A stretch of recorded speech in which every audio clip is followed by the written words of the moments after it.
My name is Lisa, and I'm a 24-year-old woman living in Austin, Texas. Life hasn't exactly turned out the way I imagined, but it's taught me some hard lessons about family, love, and the value of standing up for yourself. I married my husband, Cody, 3 years ago. Back then, I believed he was my partner in everything, a man who loved me for who I was and would always have my back.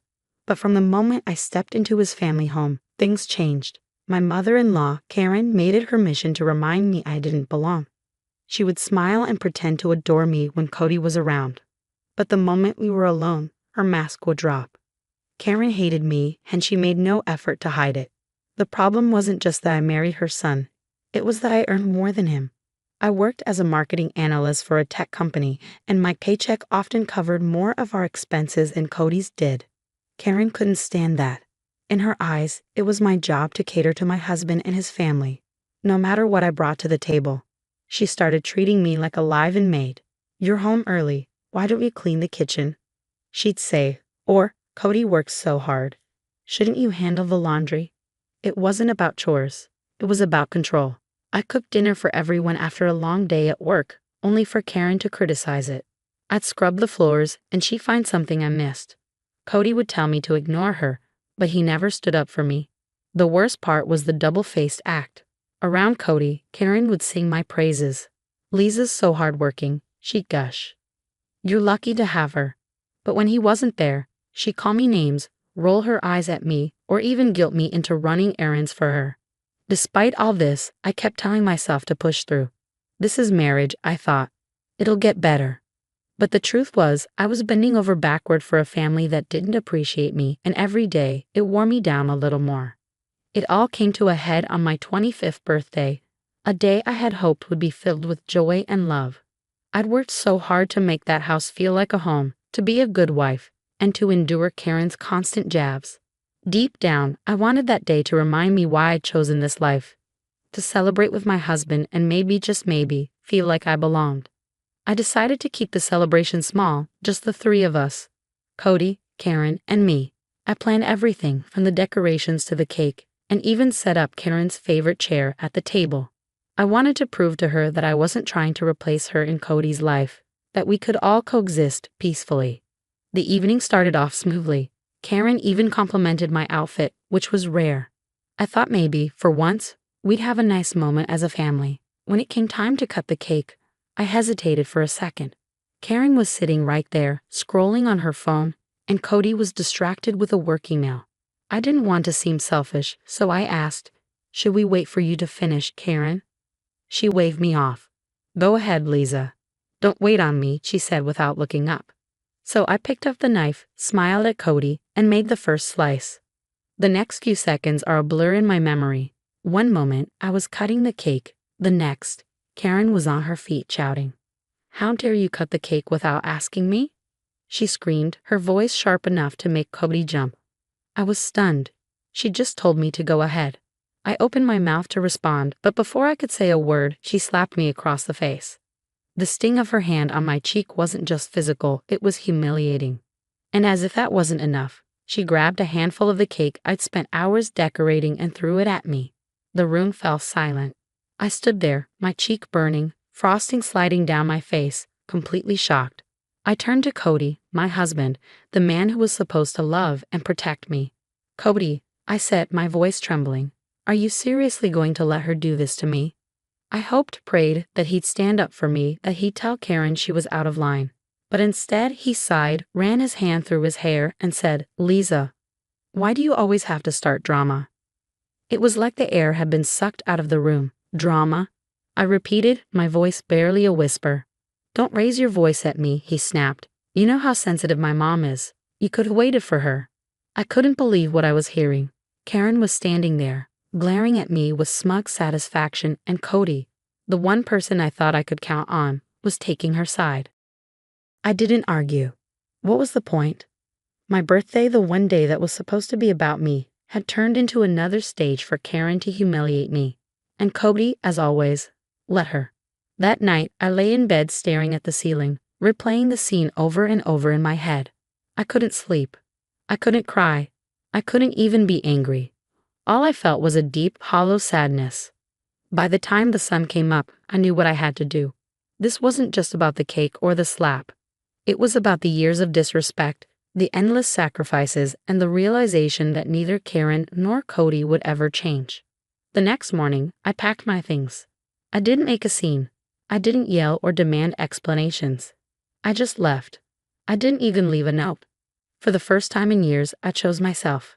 Leaving wasn't easy. For weeks after I walked out, I kept waiting for Cody to come after me, to call and apologize, to tell me he'd made a mistake. But all I got was silence.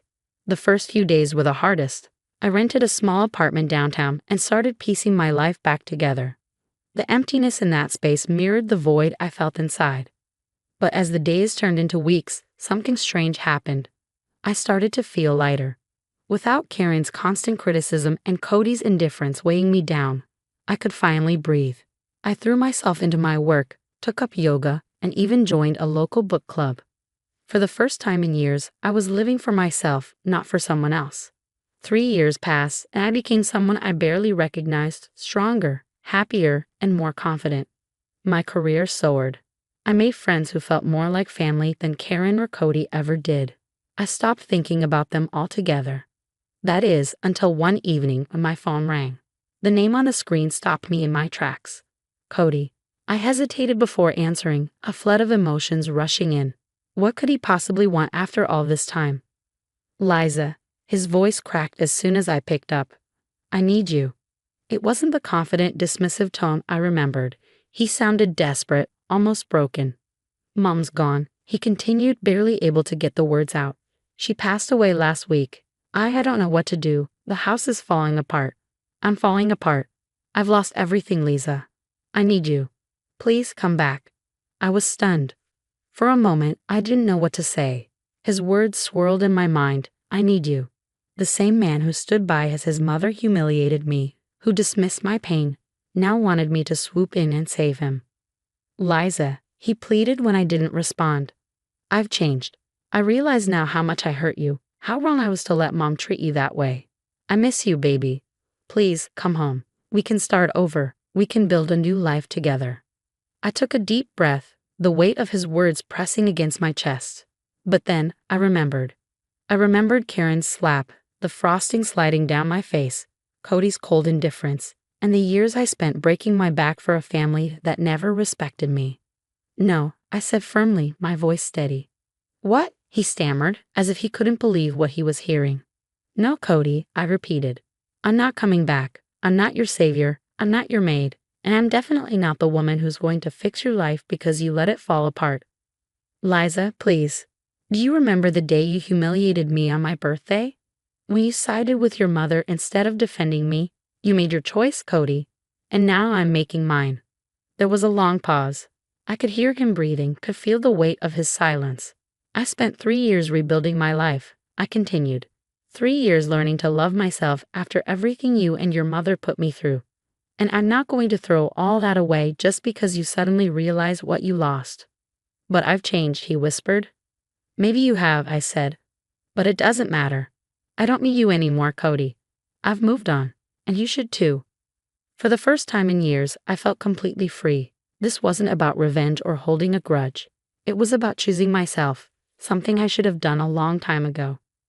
When I hung up the phone, I didn't feel regret or sadness. I felt relief. Cody's problems weren't mine anymore, and I was finally free to live the life I deserved.